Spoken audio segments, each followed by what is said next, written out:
Assalamualaikum warahmatullahi wabarakatuh.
Innal hamdalillah nahmaduhu wa nasta'inuhu wa nastaghfiruh wa na'udzu billahi min shururi anfusina wa min sayyiati a'malina may yahdihillahu fala mudilla lahu wa may yudlil falan tajida lahu waliyyan murshida.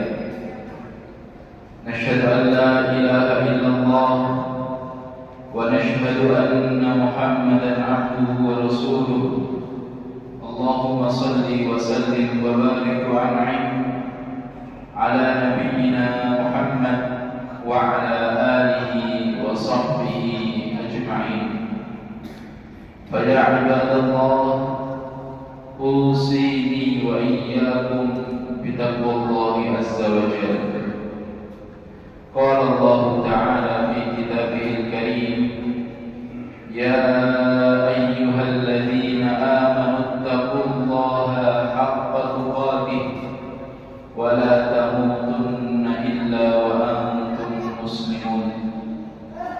Allah berfirman, wahai orang-orang yang beriman, bertakwalah kalian kepada Allah dengan sebenar-benar takwa, dan jangan sampai kalian mati kecuali kalian mati dalam keadaan muslim. Amma ba'd. Jemaah salat Jumat rahimani wa rahimakumullah. Allah Subhanahu wa taala menerangkan kepada kita tentang hakikat kehidupan dunia dan menjelaskan kepada kita mengenai kehidupan akhirat yang tempat kembalinya hanya ada dua, yaitu surga dan neraka. Semua itu dijelaskan oleh Allah Subhanahu wa taala dengan gamblang. Semua itu dijelaskan oleh Rasulullah sallallahu alaihi wasallam di dalam sabda-sabdanya dengan jelas.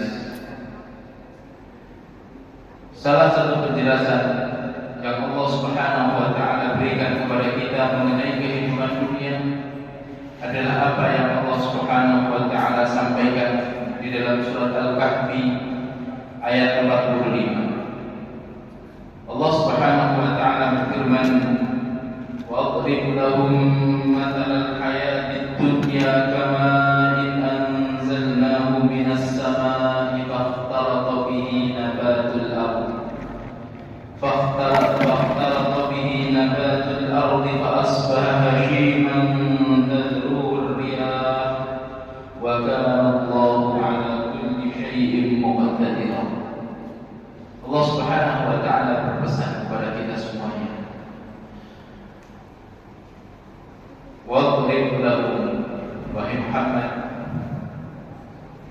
berikanlah perumpamaan. Wadrib lahum mathalal hayatid dunya, wahai Muhammad, berikanlah perumpamaan kepada mereka akan kehidupan dunia. Sejatinya kehidupan dunia itu kamain anzalnahu minas sama, seperti air yang kami turunkan dari langit. Fakhtalata bihi nabatul ardi fa asbaha hashiman tadruhu riyah. Maka tumbuh-tumbuhan itu pun bercampur dan tumbuh subur dikarenakan menyerap air yang diturunkan dari langit tersebut. Maka tumbuhan itu yang awalnya tumbuh subur kemudian menjadi kering dan hilang diterpa angin. Dan sungguh Allah Subhanahu wa taala itu Maha mampu atas segala sesuatu. Jemaah, kita dulu dilahirkan dalam keadaan miskin. Kita dulu dilahirkan, kita tidak memiliki apa-apa, jemaah. Bahkan sehelai benang untuk menutupi aurat kita pun kita tidak memilikinya. Kita dilahirkan, kita dalam keadaan bodoh. Kita belum bisa mengenali mana ayah, mana ibu kita. Maka seperti itulah kehidupan dunia, jemaah. Allah Subhanahu wa taala mempermisalkan, mengumpamakan dengan tumbuhan. Sebuah tanah yang awalnya kering, tiada tumbuh-tumbuhan di situ. Kemudian Allah turunkan hujan. Tumbuh-tumbuhan itu pun kemudian muncul, tumbuh sedikit demi sedikit akibat menyerap nutrisi. Kemudian tumbuh-tumbuhan itu pun jadi hijau, segar untuk dipandang, menyejukkan mata. Tapi apa jemaah? Apakah selamanya tumbuh-tumbuhan itu hijau? Tidak. Tumbuh-tumbuhan yang hijau itu akan segera menguning daun-daunnya. akan segera kering ranting-rantingnya. Kemudian tatkala angin menerpa, tumbuh-tumbuhan itu pun hilang, rontok daunnya, patah dahannya, akhirnya jatuh dan kembali ke tanah. Maka itulah permisalan dan perumpamaan kehidupan kita, masyarakat muslimin.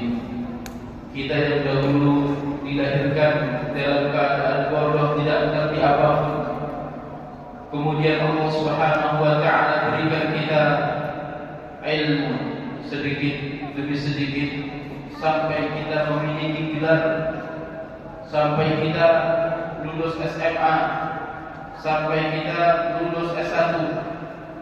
Di belakang nama kita tertera gelar SPD, SAG dan lain sebagainya. Yang awalnya kita dilahirkan dalam keadaan miskin, telanjang, kita tidak berpakaian, Allah berikan rezeki kepada kita sehingga kita memiliki pakaian yang saat ini menumpuk di lemari-lemari kita. Kita memiliki kendaraan, kita memiliki rumah, sehingga kehidupan kita terlihat pantas, sehingga kita terlihat seperti manusia pada umumnya. Tapi jemaah, itu semua tidak akan lama. Seperti halnya tumbuh-tumbuhan yang hijau tidak selamanya hijau, maka kejayaan kita pun tidak selamanya membersamai kita.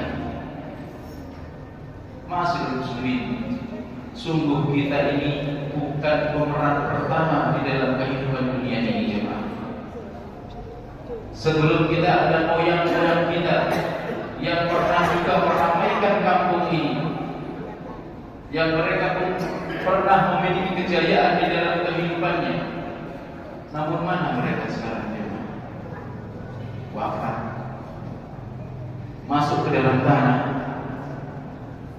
dan mengalami episode kehidupan yang bernama barzakh. Yang saat ini bos, ketahuilah jemaah, tidak selamanya kita jadi bos.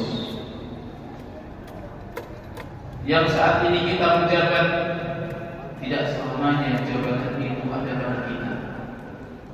Yang saat ini memiliki harta yang melimpah, ketahuilah tidak selamanya. Bahkan rumah yang saat ini kita huni suatu ketika akan dihuni oleh orang lain. Tanah yang saat ini kita gunakan suatu ketika akan digunakan oleh orang lain. Bahkan kita pun tidak tahu, dan bahkan kita tidak kenal siapa orang lain tersebut. Inilah hakikat kehidupan dunia. Sementara seperti hijaunya tumbuh-tumbuhan yang segera akan disusul dengan kuningnya hijau, dengan keringnya ranting. Oleh karena itu jemaah, ketahuilah, bintang-bintang yang ada di pundak kita tidak selamanya menempel di pundak kita. Senyum yang saat ini merekah di bibir kita tidak selamanya kita bisa tersenyum. Suatu ketika kita akan menghadapi sebuah peristiwa yang bernama kematian. Kullu nafsin dha'iqatul maut. Setiap manusia pasti akan merasakan kematian. Setiap yang bernyawa mesti akan merasakan kematian. Allah Subhanahu wa Ta'ala berfirman di dalam surat Al-Baqarah, "Wattaqu yawman turja'una fihi ila Allah." Takutlah kalian wahai manusia pada suatu hari di mana pada hari tersebut kalian akan dikembalikan kepada Allah. Wattaqu yawman turja'una fihi ila Allah, tsumma yuwaffa kullu nafsin ma kasabat wa hum la yuzlamun. Kemudian setiap jiwa akan diganjar dengan sempurna atas apa yang telah mereka kerjakan, dan mereka tidak akan terzalimi. Jemaah, kalau kita pahami hakikat kehidupan kita, kalau kita pahami bahwasanya senyum yang saat ini menghiasi bibir kita tidak selamanya ada, kalau kita pahami bahwasanya kejayaan yang saat ini kita miliki tidak selamanya bersama kita, maka sungguh celaka jika kita lebih mementingkan yang sementara, kemudian kita mengabaikan yang abadi dan selamanya. Maka sungguh bodoh kita jemaah manakala kita menjadikan dunia ini sebagai tujuan, padahal dunia itu diciptakan bukan sebagai tujuan, namun sebagai jembatan untuk menyeberang ke negeri akhirat. Dunia diciptakan agar kita bisa mencari bekal demi perjalanan yang begitu panjang menuju akhirat. Barang siapa yang pada kehidupan dunia ini dia tidak mengerti dan tidak paham prioritas, sehingga menjadikan yang sementara sebagai tujuan dan mengabaikan yang selamanya, maka rugilah dia jemaah. Masyaallah muslimin, apa yang menjadikan kita lalai dari amal-amal soleh? Apa yang menjadikan kaki kita berat menuju masjid jemaah? Apa yang menjadikan mata kita tidak sanggup berlama-lama dengan Al-Quran, namun kita sanggup berlama-lama dengan HP, dengan televisi? Masyaallah muslimin, marilah kita introspeksi diri. Sehatnya kita tidak selamanya, segarnya kita tidak selamanya. Berapa kali kita mensolatkan keluarga kita, tetangga kita, orang-orang terdekat kita? Berapa kali kita berbaris dalam saf-saf untuk mensolati jenazah? Maka hendaknya kita mengambil pelajaran dari itu semuanya. Suatu ketika nama kita akan diumumkan dengan pengumuman yang mukadimahnya inna lillahi wa inna ilaihi raji'un.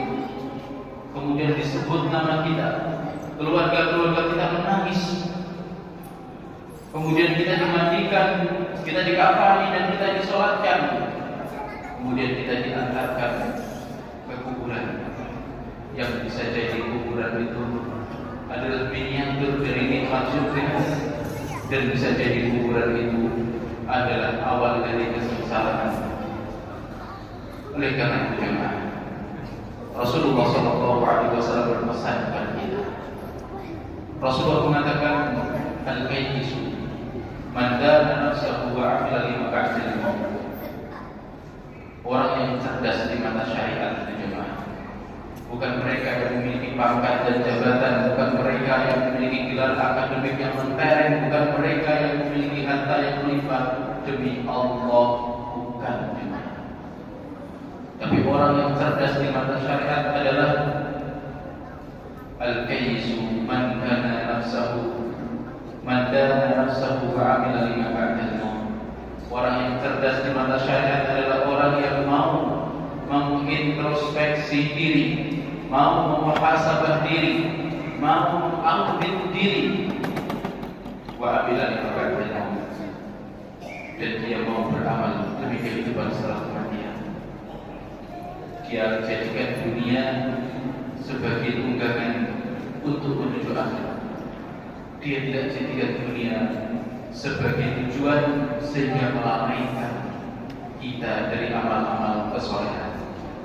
Wal ajiz, adapun orang yang lemah adalah man ittaba'a hawahu, orang yang senantiasa mengikuti hawa nafsunya, wa tamanna 'ala Allahil aman, dan hanya bisa berangan-angan kosong kepada Allah Subhanahu wa ta'ala. Semoga Allah Subhanahu wa ta'ala menuntun kita ke jalan yang Allah ridhoi. Semoga Allah Subhanahu wa ta'ala mengembalikan dengan lembut manakala kita tersesat, dan semoga Allah memberikan kita hidayah dan taufiknya sehingga kita mendapati kehidupan di dunia hasanah wa fil akhirati hasanah. Barakallahu li wa lakum fil Qur'anil azim. Aqulu qawli hadza wa astaghfirullahal azim innahu huwat tawwabur rahim.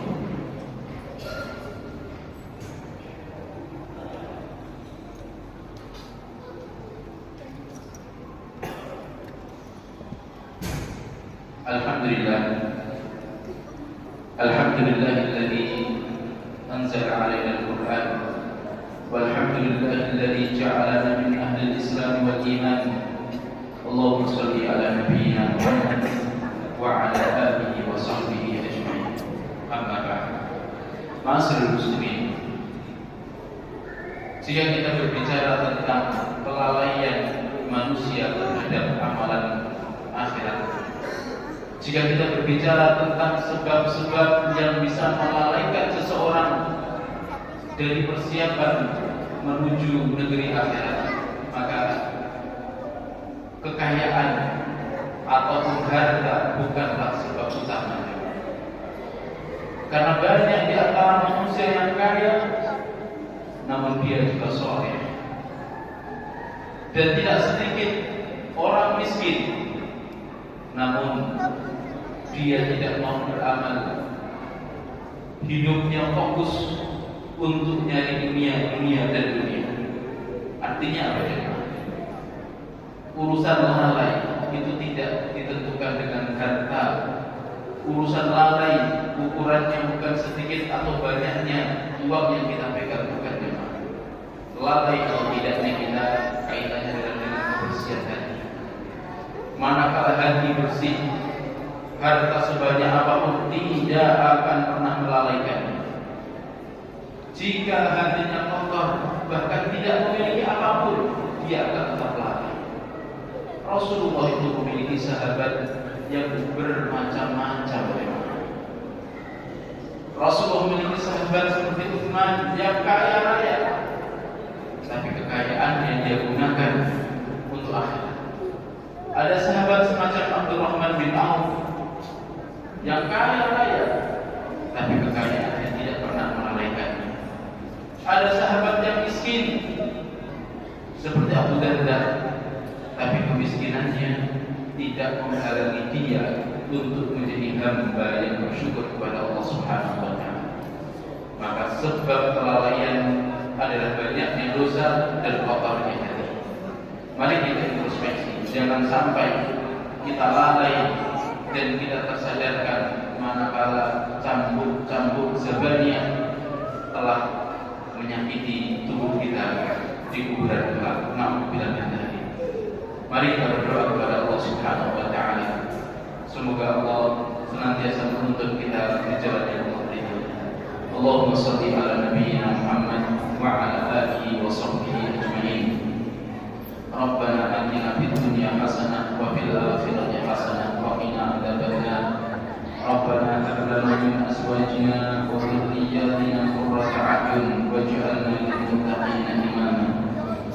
Allahumma ighfir li jami'il muslimina wal muslimat min al-ahya'i minhum wal amwat. Allahumma ighfir lana wa liwalidayna warhamhuma kama rabbawna shighara. Allahumma ihfaz aba'ana wa ummahatina in kanu ahya'a. Allahumma shfihim in kanu marda. Allahumma arhamhum wa wasi' quburahum in kanu amwata. Allahumma waffiqna li kulli ma tuhibbu wa tarda. Allahumma ij'alna minal muslimin al-muttaqin wa la taj'alna minadh dhalimin. Allahumma aslihna, Allahumma aslih nisa'ana, Allahumma aslih dhurriyyatina, Allahumma aslih jama'atana wa mujtama'ana, Allahumma aslih ahwala biladina Indonesia. Allahumma anzil alaina barakatan minas sama' wa akhrij lana barakatan minal ardh. Allahumma ansur ikhwanana al-muslimin al-mustad'afin fi